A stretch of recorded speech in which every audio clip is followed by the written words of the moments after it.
السلام علیکم ویورز، آج کا پہلا سوال ہے، حافظ نور خان ہیں شرق پور شریف سے۔ وہ کہتے ہیں جی طالبان نے افغانستان میں شرعی سزاؤں کے نفاذ کا اعلان کیا ہے جس میں سزائے موت اور ہاتھ کاٹنے کی سزائیں شامل ہیں۔ میرا سوال یہ ہے کہ کیا طالبان ان اقدامات سے ترقی یافتہ دنیا سے دور نہیں ہو جائیں گے، اور کیا وہ مزید پسماندہ نہیں ہوں گے، یا ایک حقیقی اسلامی معاشرہ وجود میں آ جائے گا؟ حافظ نور خان صاحب، یہ بڑا سینسٹیو مسئلہ آپ نے چھیڑ لیا ہے۔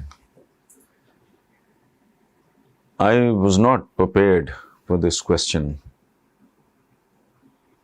آپ ہمیں فون کریں، میسج دیں، 2 دن کا مارجن دیں، پھر میں آپ کو یہ صورتحال سمجھاؤں گا۔ فی الحال آپ کے لیے ایک سوال ہے کہ حضرت عمر نے قحط میں کون کون سی سزائیں سخت کی تھیں؟ حقیقی اسلامی معاشرے کا مطلب ہی کچھ اور ہے۔ معاشرہ مثلاً ایک لفظ ہے نا، یہ معاش سے نکلا ہے، جہاں اقتصادی اور عدالتی انصاف نہیں ہے، وہ اسلامی معاشرہ تو دور کی بات، وہ انسانی معاشرہ بھی نہیں ہے۔ اور بے شمار چیزیں ہیں، ہم پہ مدتیں ہو گئیں، اجتہاد کا دروازہ بند کر دیا گیا۔ مثلا میں 1-2 سادہ سی باتیں آپ کو بتاتا ہوں۔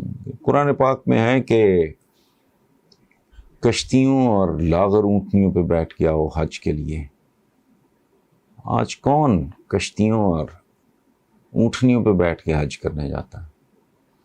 آج آپ ہوائی جہاز استعمال کرتے ہو، آج اچھا اب کاریں یا ریلوے، یہ سارا کچھ استعمال کرتے ہو، ان کا تو کوئی وجود نہیں ہے اسلام میں۔ تاریخ کیا ہے ہماری؟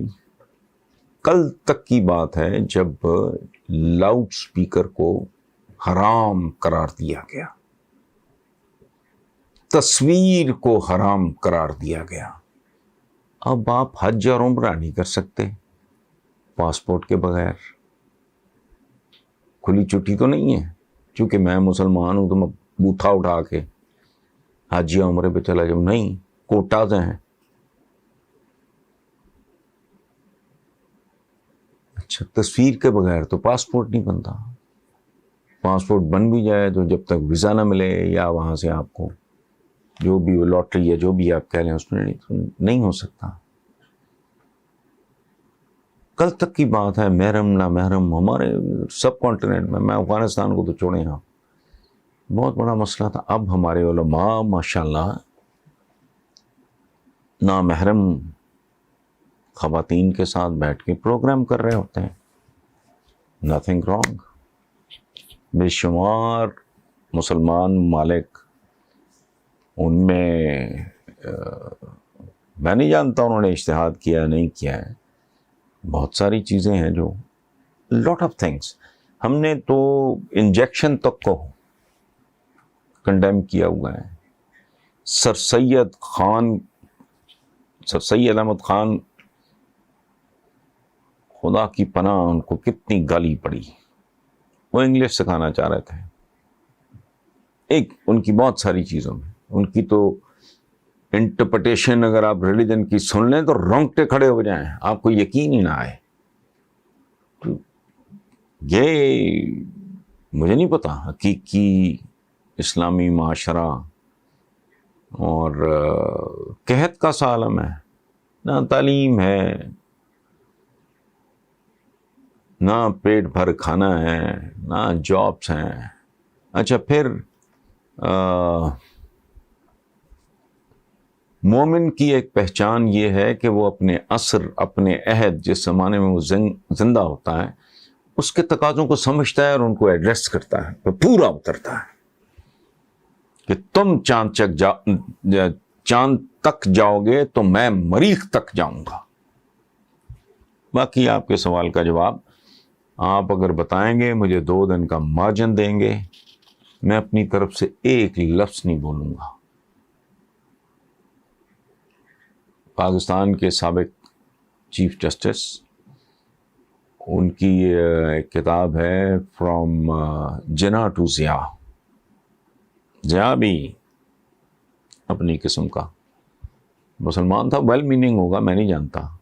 بہرحال آپ کے سوال کا جواب جو ہے، اگر آپ تفصیلی چاہتے ہیں، ایکڈیمک چاہتے ہیں، تو وہ میں آپ کو پوری طرح دے دوں گا۔ صحنی نہیں، ثانی جو میرے پاس آیا ہے سین سے، لکھنؤ بھارت سے، یہ ہمارے بھائی راجیشور صاحب کہتے ہیں کہ جی بھائی تو بھائی ہوتا ہے، لیکن کہتے ہیں ہمسایہ ماں جایا ہوتا ہے۔ آپ کو بھی معلوم ہوگا کہ افغانستان والے ایشو کے بعد پاکستان اور بھارت دونوں ممالک ہم اور بااختیار افراد کھل کر ایک دوسرے کے خلاف بول رہے ہیں۔ کیا اس میں خطے کی بہتری کا کوئی سامان موجود ہے؟ راجیشور صاحب ہرگز نہیں۔ یہ سروائیول آف دا فٹسٹ ہے۔ ایک زمانے میں فٹسٹ کی ڈیفینیشن تھی جس کا مسل بہت ہو، اب فٹسٹ وہ ہے جس کی عقل بہت ہو۔ یہ مجھے تو کبھی کبھی اپنا سارے کا سارا خطہ جو ہے نا وہ بددعایا ہوا لگتا ہے۔ جتنی ہمیں ضرورت ہے آج، دیکھو نو کہتے ہیں نا، کو ایگزسٹنس اور نو ایگزسٹنس، ہمارے بہت سارے ہمارے پینز اور pleasures they are the same. ہم افورڈ نہیں کر سکتے بیٹھ کے، اگر لیڈرشپ بہت سپیریئر ہو، ویژنری ہو، اور تو یہ مسئلہ ہی کوئی نہیں۔ لیکن اگر آپ کی لیڈرشپ انتہا پسند سوچ رکھتی ہو، ان کے اندر تعصب، نفرت، غصہ، ہیجان کوٹ کوٹ کے بھرا ہو، تو اس کا علاج کوئی نہیں۔ باقی جو آپ نے کہا کہ ماں جو ہے، جو مجھے بڑا اچھا لگا کہ لکھنؤ سے آپ راجیشور صاحب آپ یہ بات کر رہے ہیں۔ ہمارے ہاں پنجابی میں یہ بہت کامن ہے ایکسپریشن کہ ہمسایہ ماں جایا ہوتا ہے، اور جہاں تک ہمارے مذہب کا تعلق ہے اس میں تو ہمسائے کے اتنے زیادہ حقوق ہیں کہ وہ ایک زمانے میں صحابہ یہ سوچنے لگے تھے کہ شاید حضور ہمارے profit piece be upon him کہ وہ ہمسائے کا حصہ پراپرٹی میں، جائیداد میں ہمسائے کا حصہ بھی شاید رکھ دیا جائے۔ So that is the level. اور ہمسایہ صرف یہ نہیں ہوتا کہ میرا جو امیجیٹ پڑوسی ہے یا ادھر ہے، نہیں، ایسے ہی ہے جیسے آدمی کا ویژن بڑھتا جاتا ہے، اس کے دل میں گداز بڑھتا جاتا ہے، تو امیجیٹ فوکس اپنی اولاد پہ، پھر پرائے بچے بھی اچھے لگتے ہیں، ان کا بھی دل کرتا ہے یہ بھی اسکولوں میں جا رہے ہوں، یہ بھی خوشحال ہوں، یہ بھی محفوظ رہیں۔ تو پھر کینوس پھیلتے پھیلتے بندہ پھر پوری انسانیت کی خیر مانگتا ہے، فلاح مانگتا ہے۔ میرا امیجیٹ ہمسایہ ہے بھارت، میرا افغانستان، یہ کیسے ہو سکتا ہے بھائی؟ میں تو جلندھر، امرتسر کئی بار میں نے یہ شیئر کیا ہے، چونکہ یہ شیئر کرنا جو ہے نا یہ شاعری ہے۔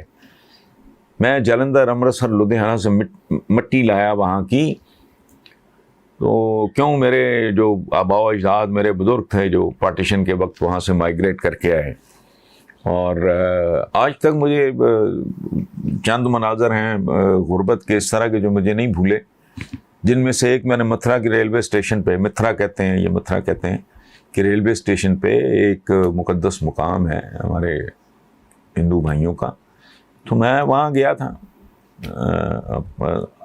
آداب کے لیے، اور کوئی وجہ نہیں تھی، وہ کوئی ایسا اور معنوں میں تو کوئی تاریخی اس کا نہیں ہے۔ تو میں نے وہ جو غربت دیکھی ہے، میں آج بھی سوچتا ہوں نا تو میں گم سم ہو جاتا ہوں۔ چھوٹے چھوٹے معصوم بچے ہیں، ان کے بدنوں پہ، ان کے جسموں پہ لباس بھی پورا نہیں تھا۔ بات آپ جو کر رہے ہیں وہ 100% ٹھیک ہے، اور اللہ یہ سوچ آپ کو مبارک کرے، اور اس سوچ کو بھگوان ہندوستان میں بھی عام کرے۔ ہمارے صوفیہ بھی یہ کہتے ہیں کہ رام رحیم تے مولا کی گل سمجھ لئی تے رولا کی۔ انگور کو ہم انگور کہتے ہیں، فارسی میں شاید انب کہتے ہیں، انگریزی میں گریپس کہتے ہیں، پر انگور تو انگور ہی ہے نا۔ اس لیے انسان اپنے خالق و مالک کی تلاش میں بھٹکتا پھرتا ہے، رستے مختلف ہیں، منزل ایک ہی ہے، نام اپنے اپنے ہم نے رکھے ہوئے ہیں. تو بہرحال